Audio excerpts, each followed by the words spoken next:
Can stories written, thousands of years ago still really jolt us today?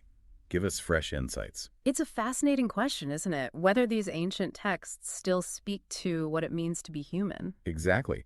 And today we're exploring excerpts from a really significant one, the Torah, the 5 books of Moses.pdf. It's obviously shaped so much of history and thought.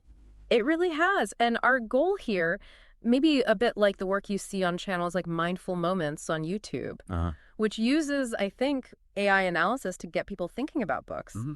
Well, our aim is similar in spirit. We want to pull out some key insights, maybe some surprising bits from these narratives without getting totally bogged down. Sort of a pathway to understanding the core ideas. Precisely. And actually, the translation itself is a good place to start. The preface mentions some very conscious choices they made. Oh yeah, like what? Well, for instance, deciding to use you consistently instead of the older thou or thee. Right, makes it immediately more accessible, I suppose. Less distance. Exactly. It bridges that gap. But it wasn't just vocabulary updates. They really dug into the Hebrew nuances. You mean like that little word wa?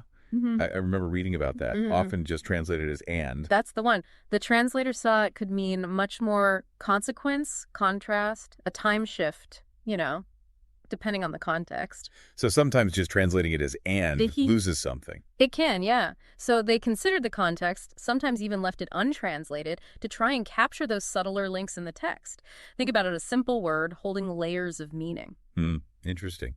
They also mentioned flagging, where the traditional chapter breaks maybe interrupt the flow of the story. Yeah, which shows a real dedication to the narrative itself, doesn't it? It does. Okay, so let's dive into some of those narratives. Genesis, the creation accounts, Adam and Eve, the tree of knowledge. What stands out to you there?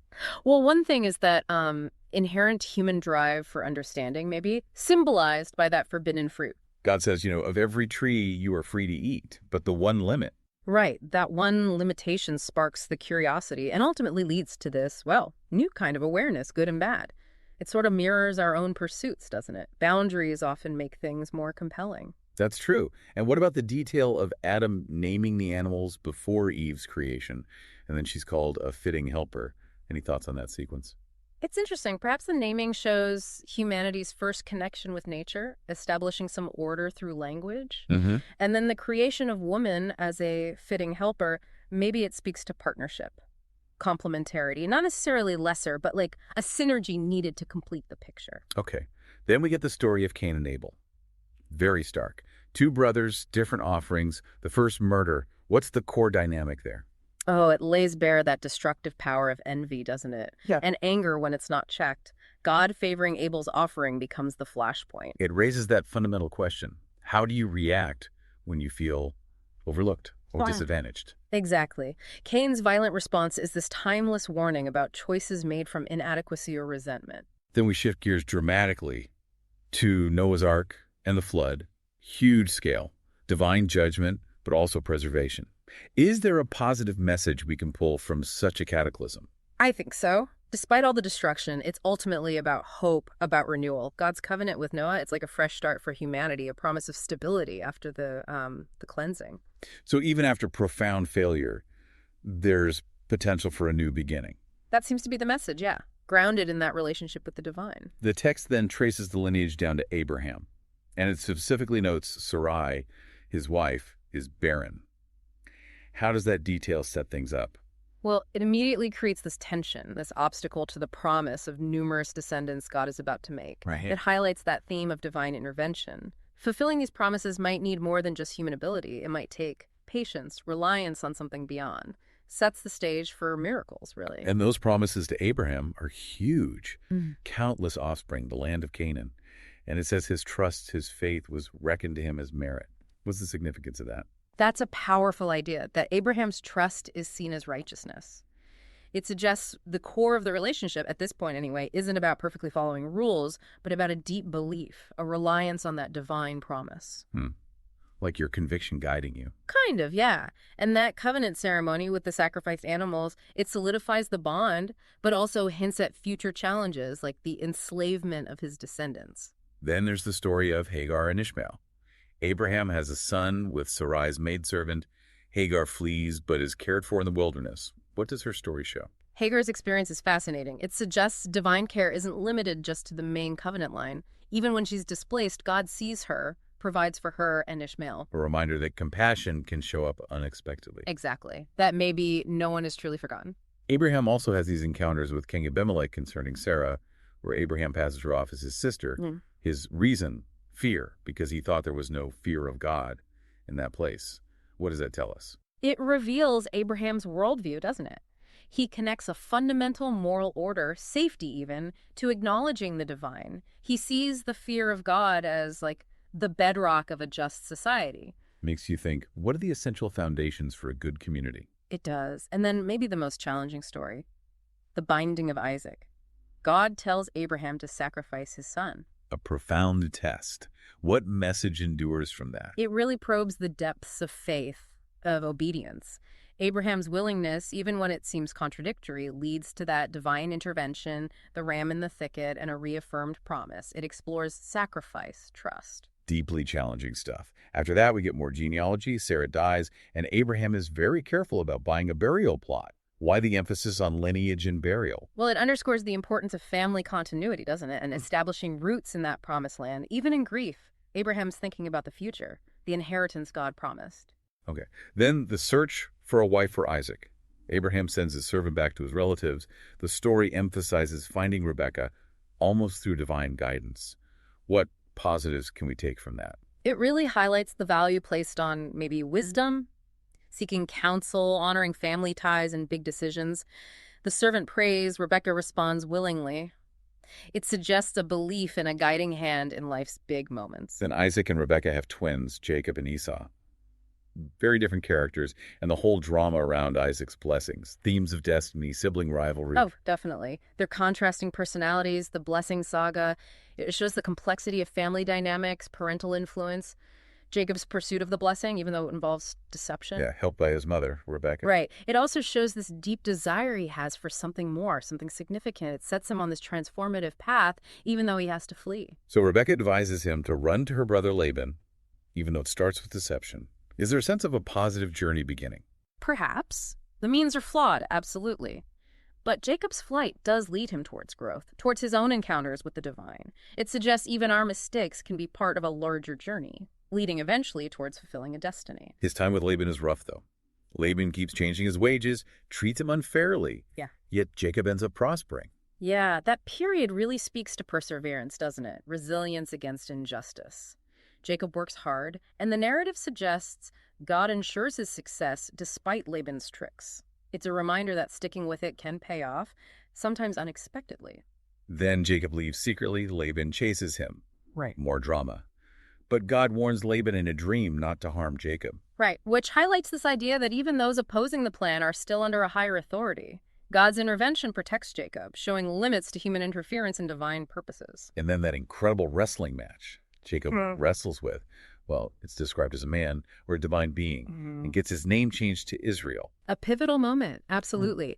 It signifies this intense struggle, maybe an inner one, maybe with the divine itself, that results in a new identity. Israel, he who strives with God. It embodies this ongoing engagement, marked by both challenge and blessing. That idea of transformation through struggle is powerful. It comes up in so many contexts, doesn't it? Yeah.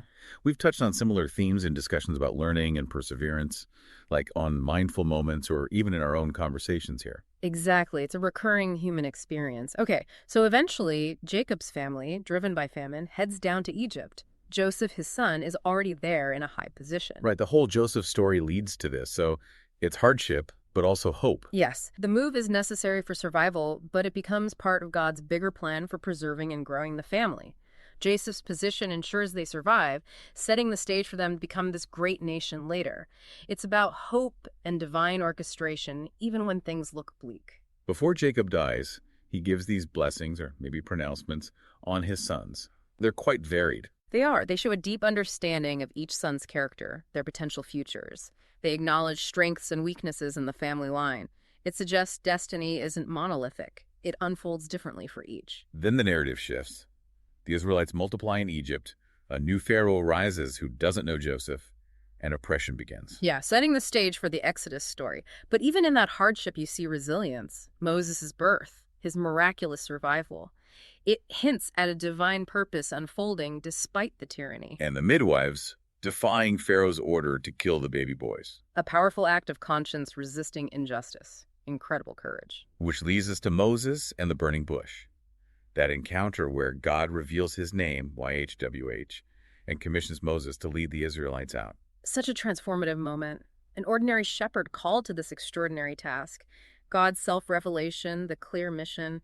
It highlights divine initiative, empowering individuals. And then the 10 plagues, dramatic displays of power against Pharaoh's resistance, culminating in the Passover. The plagues really demonstrate that power intervening against oppression, and Passover becomes this enduring symbol of redemption, liberation. It's a foundational story of hope, of justice ultimately winning out. Even after they leave Egypt, in the wilderness, there are complaints. But God provides manna and quail. What's the lesson there about reliance? I think so. It underscores that even in uncertainty, provision can be consistent. The people doubt, they question, but God sustains them. It highlights the need to cultivate trust, especially when you can't see the whole path. Then the big moment at Mount Sinai. Thunder, lightning, the mountain covered in smoke. God gives the law. A truly awe-inspiring moment. The formal establishment of the covenant. It provides this framework for a just society guided by divine principles. It signifies that unique relationship between God and Israel, offering a path towards, well, righteous living and community harmony. But soon after, there's the incident with the golden calf, a major setback. Shows human fallibility again, right? The temptation to stray. But Moses intercedes powerfully, and God renews the covenant. So even in that cycle of failure and restoration, there's hope. Absolutely. It's a profound message about forgiveness, about the enduring nature of that relationship despite mistakes. Reconciliation is possible. Following that, there are detailed instructions for building the tabernacle, the portable sanctuary. Yes, meticulous details. It signifies the importance of reverence, order in worship, and that desire for God's tangible presence among them. The people contribute willingly, too, showing commitment to creating that sacred space. Leviticus then goes into detail about different kinds of offerings and sacrifices. Burnt offerings, meal offerings. Right, emphasizing requirements like unblemished animals, the specific role of the priests, Aaron and his sons, who are ordained in a special ceremony. But then there's the tragic story of Nadab and Abihu, Aaron's sons, who offer unauthorized fire. And die as a result. It's a stark reminder of the seriousness of the rituals and the importance of following divine instructions precisely within that sacred context. Leviticus also contains laws about clean and unclean animals, ritual impurity from touching carcasses, skin diseases. What's the underlying concept? It seems to revolve around ideas of holiness, separation, maintaining a distinction between the sacred and the profane, or the ritually pure and impure, which was crucial for approaching the divine presence. There are also chapters outlining forbidden sexual relationships. Yes, Leviticus 18, for example. The emphasis is on avoiding defilement and distinguishing their practices from those of the surrounding nations they were told God was driving out. Maintaining communal holiness. And the Holiness Code in chapter 19 has some very practical ethical commandments too, doesn't it? It does. Things like leaving gleanings from the harvest for the poor, using just weights and measures, revering parents. It connects ritual holiness with ethical behavior in daily life. There are also specific rules for priests avoiding defilement, ensuring sacrifices are without defect, and descriptions of the appointed times, the festivals. Like the Sabbath, the Feast of Unleavened Bread, set times for sacred gatherings and remembrance. Leviticus also mentions punishments for things like blasphemy and homicide, life for life. Yes, indicating the high value placed on honoring God's name and the sanctity of human life. And then the concepts of the sabbatical year and the Jubilee year. Really interesting social and economic ideas. A rest for the land every 7 years, and then the Jubilee every 50 years involving release of debts and return of ancestral land, like a societal reset button. Chapter 26 lays out blessings for obedience and really severe curses for disobedience, scattering, desolation. A strong emphasis on the consequences of adhering to or abandoning the covenant. Moving into Numbers, we start with a census of the Israelites and the organization of the tribes around the tabernacle. Establishing order and structure for the community as they journey. The Levites are set apart for service in the tabernacle, taking the place of the firstborn. Numbers also includes laws about removing the impure from the camp and processes for confession and restitution if someone wrongs another. Maintaining the purity and justice within the community camp. And chapter 6 contains that beautiful priestly blessing, the Aaronic benediction. The Lord bless you and keep you. Yes. Yes. Then there are offerings from the tribal leaders for the tabernacle's dedication. Showing unified support and commitment from the leadership. But the journey isn't smooth. Numbers 11 describes the people complaining about the manna, wanting meat. Right, and God provides quail, but there's also a sense of judgment. Moses feels overwhelmed, and 70 elders are appointed to help him share the burden of leadership. There's also conflict within the leadership. Miriam and Aaron challenge Moses' authority, partly over his wife. And Miriam is temporarily afflicted with a skin disease. It underscores Moses' unique position. Then comes a major crisis. The 12 spies sent into Canaan. 10 come back with a terrifying report about giants and fortified cities, discouraging the people. Only Joshua and Caleb urge them to trust God and go forward. The people rebel, refuse to enter the land. And the consequence is severe. 40 years of wandering in the wilderness until that generation passes away. A hard lesson about fear and the lack of faith. After this, there are more laws about offerings to be made when they eventually enter the land, and another rebellion led by Korah. Korah, Dathan, and Abiram challenge Moses and Aaron's leadership directly. It ends dramatically with the earth swallowing them up. A stark reinforcement of the established authority. Numbers also details the tithes given to the Levites for their service, and then the incident with the fiery serpents. Yes, the people complain again, serpents bite them, and Moses is instructed to make a bronze serpent. Those who look at it are healed, a symbol of healing through looking towards God's provision, even in judgment. They also have military victories against King Sihon and King Og. Securing territory east of the Jordan River. And the fascinating story of Balaam. The Moabite king hires him to curse Israel. But Balaam's donkey talks, he encounters an angel, and ultimately he can only speak blessings over Israel, including some prophecies that are seen as messianic. God overrides the attempt to curse. Then another census is taken in Moab before they prepare to enter Canaan.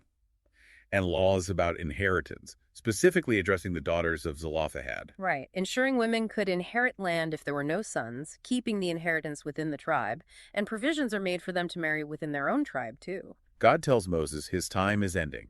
He gets to see the promised land from Mount Abarim, but won't enter.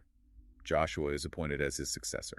A transfer of leadership, ensuring continuity for the people as they face the future. The borders of the land are outlined, too. Then we reach Deuteronomy, which is largely Moses' farewell address. He recounts their history, starting with appointing leaders back near Mount Horeb, Sinai. Reminding them of the journey, the lessons learned. He encourages them by recalling the victories over Sihon and Og. Much of Deuteronomy is a review and expansion of the laws given earlier. Yes, reiterating commandments with explanations and exhortations to remember and obey. It includes the Shema in chapter 6, the core command to love God completely. There's a strong warning in chapter 8 not to forget God's provision in the wilderness once they become prosperous in the promised land. A timeless warning about complacency, isn't it? Remembering the source of blessings. The 40 years were a time of testing, learning, reliance. He also reminds them of their rebellion at Horeb, the golden calf, and his intercession for them. Driving home the need for obedience, reminding them of God's power and faithfulness despite their failings. Again, blessings for obedience, curses for disobedience are set before them. There are regulations about worship at a central sanctuary, avoiding idolatry, observing the feasts, instructions for justice, appointing fair judges, rules for warfare. And many social justice laws, caring for the needy, fair labor practices, honesty in business. Towards the end, there's a ceremony for covenant renewal, and chapter 28 gives incredibly detailed descriptions of blessings and especially curses. The consequences laid out starkly. Then Moses gives his final exhortations, encourages Joshua, writes down the law. He delivers a prophetic song in chapter 32. A song about God's faithfulness and Israel's tendency towards unfaithfulness. Then he blesses each of the tribes individually in chapter 33. Yes, specific pronouncements for each tribe's future. And finally, Moses ascends Mount Nebo, sees the promised land spread out before him, and dies there. God buries him. Joshua takes over. The end of an era, the conclusion of the Torah. The text notes the translation's ongoing work for accuracy, too. Wow. So reflecting on all that, creation, covenant, law, wandering, promises, failures, leadership, the immense amount of ground. Yeah. What are the big takeaways that stick out? Well, these foundational narratives, they're just packed with themes of covenant relationship, the importance of law and justice, the consequences of choices, both obedience and disobedience. And through it all, this sense of God's enduring, if sometimes challenging, relationship with humanity. It really invites reflection on responsibility, faith, the constant possibility of renewal even after messing up. Definitely. And the final thought maybe is, how do these ancient stories, these principles, still echo? How might they offer insights into human nature, societies, or even our own individual journeys today? Something to really ponder. Indeed. What ongoing relevance do these foundational texts hold for you? We really hope this exploration has sparked some thoughts. We encourage you to subscribe if you'd like to join us for more looks into foundational text and big ideas. And please share this with others who might find it interesting or thought-provoking. If you want to dive deeper yourself, consider getting the full text of the Torah, the Five Books of Moses.pdf. We'll put a link in the show notes. And most importantly, keep thinking critically about this material, its history, its interpretations, and what it might mean for you and the world around you.